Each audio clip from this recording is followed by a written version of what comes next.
Bonjour tout le monde, bienvenue dans cette nouvelle vidéo sur des examens qui ont été posés au niveau de la licence EEA ou bien la licence option électronique, c'est-à-dire au niveau de l'université. Alors dans cette première partie, je vais traiter la première moitié d'un examen qui était posé en 2012-2013. Il est composé de 5 exercices.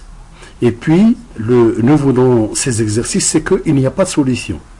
Parce que, suite à la remarque de certains étudiants, lorsqu'on donne des exercices avec solution, les étudiants, ils ont le réflexe, chaque fois qu'ils sont coincés, ils ont le réflexe d'aller voir la solution, ce qui n'est pas bien. Alors pour cela, je donne cette première partie d'un examen sans solution, mais je donne des indications.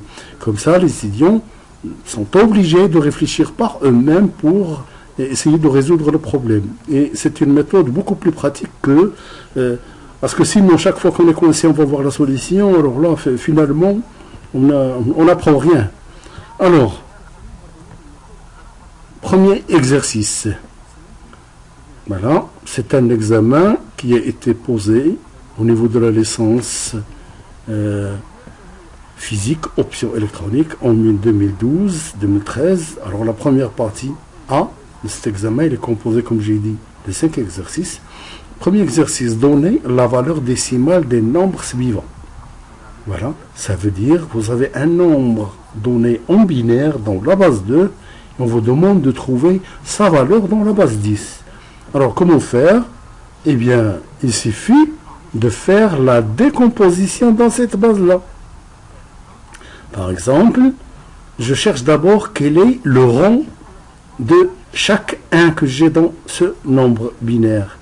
J'ai le rang 0, le rang 1, 2, 3, 4, 5, 6, 7, 8. Ça veut dire le plus grand nombre, il est relatif à la puissance 8. Donc le rang 8 est là, ça veut dire égal à 1, ce 1-là, que multiplié par 2 à la puissance 8. Plus le reste. Voilà, c'est à vous de le faire par rapport aux autres coefficients et par rapport aux autres rangs. Et puis, une fois trouvé, vous faites la somme totale de tous ces nombres-là et il vous donnera la valeur dans la base 10. La même chose pour ce nombre dans la base 16 ou bien en hexadécimal. Donc, ça veut dire quoi? Eh bien, ça veut dire c'est, par exemple, pour le premier, c'est A que multiplié par 16 à la puissance. Alors, cherchez le rang de A, vous allez trouver le rang de 16 à la puissance et vous faites A. Vous savez bien que A, il vaut 10. Le C, il vaut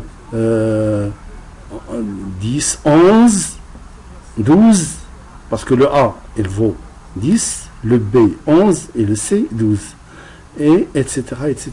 Et vous allez trouver la valeur finale en remplaçant les puissances et en remplaçant les A et C par leur valeur, vous allez trouver la valeur dans la base 10. Exercice 2. Établir la table de vérité de la fonction suivante. Donc vous avez une fonction là, voilà. J'ai 3 variables, x, y, z. Voilà, donc j'ai 3 entrées. Ma fonction f, fonction de sortie. Et bien à partir de là, trouver lorsque la fonction est égale à 1. C'est pas compliqué comme travail. Maintenant, on vous demande de l'écrire sur la première forme canonique. C'est quoi la première forme canonique? On dit la première forme canonique ou bien la forme disjonctive ou bien la somme de produits. Voilà. Donc, une fois que vous avez votre fonction là, vous écrire f sous la forme des produits. Sachant que pour la première forme canonique, lorsque la variable dans votre produit, lorsque la variable est l'état 0, on met x bar. La variable est à l'état 1, eh bien, on l'écrit tel qu'il est, etc. Maintenant, à partir des mêmes résultats, on vous demande de chercher la deuxième forme canonique.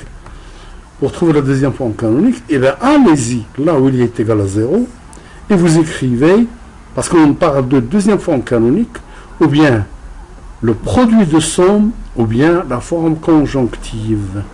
Donc ça veut dire c'est le produit de somme. Ici c'était la somme de produits, ici c'est le produit des sommes. Et la somme est obtenue, et bien quand je vais là où il y a un 0, et puis quand la variable état, l'état 0, et bien je l'écris tel qu'il est, et lorsque la variable état, l'état 1, je le mets au complément. Voilà, et vous faites pour votre première somme, parenthèse, deuxième somme, autant de parenthèses que de 0 dans la colonne de F. Voilà la deuxième forme canonique. Maintenant, une fois ce travail fait, on vous demande d'exprimer F à l'aide d'une proposition, c'est-à-dire F est égal à 1 si et seulement si. À partir des 1 que vous avez là, par exemple là, ben vous allez dégager F est égal. Une fois que vous avez obtenu votre fonction F, alors vous allez constater que F est égal à 1 si et seulement si. Et ben, par exemple, je vais dire que si, supposons que lorsque deux variables f est égal à 1, si au minimum deux variables sont égales à 0, donc vous allez dire f est égal à 1 si et seulement si au moins deux variables sont égales à 0, etc. etc. Maintenant, l'exercice 3, on vous demande de compléter les expressions suivantes, sans simplification. Complémenter, ça veut dire tout simplement mettre F1 bar. Donc vous allez mettre cette expression bar. Et bien, une fois que vous avez ce bar-là, hein, donc vous allez développer. Je n'ai pas dit simplifier. Développer en appliquant, bien sûr, le théorème de Morgan. La même chose pour cette expression-là. L'exercice 4. Établir la table de vérité correspondant à la proposition suivante. F de ABC égale à 1 si et seulement si au plus une des variables ABC prend la valeur de 0. Voilà. Donc vous allez dans une ligne quelconque. Si au plus une variable est égale à 0, vous allez mettre 1. Sinon, vous allez mettre 0. Et une fois vous avez rempli cette colonne, vous allez tirer l'expression de la fonction f. Enfin, le dernier exercice, établir la table de vérité correspondant à la proposition suivante. G de ABC égale 0, si et seulement si au moins deux variables parmi les variables ABC sont égales à 0. Vous allez dans une ligne quelconque, alors si au moins deux lignes sont égales à 0, ben vous allez mettre 1. Donc si au moins, ça veut dire deux lignes égales à A, ça veut dire une ligne qui comprend un 0, ça ne marche pas. Une ligne qui comprend 2 0, bon, la fonction prend 1, puisque c'est au moins une ligne qui comprend 3 0, la fonction est égale à A, G est égal à 1. Et vous allez donner l'expression de F. Voilà sur cette première expérience, sur la première partie d'un examen. Et je vous souhaite bonne continuation. Si vous avez des remarques, faites-les savoir. Et n'oubliez pas de nous faire plaisir par des likes, des abonnements et des partages.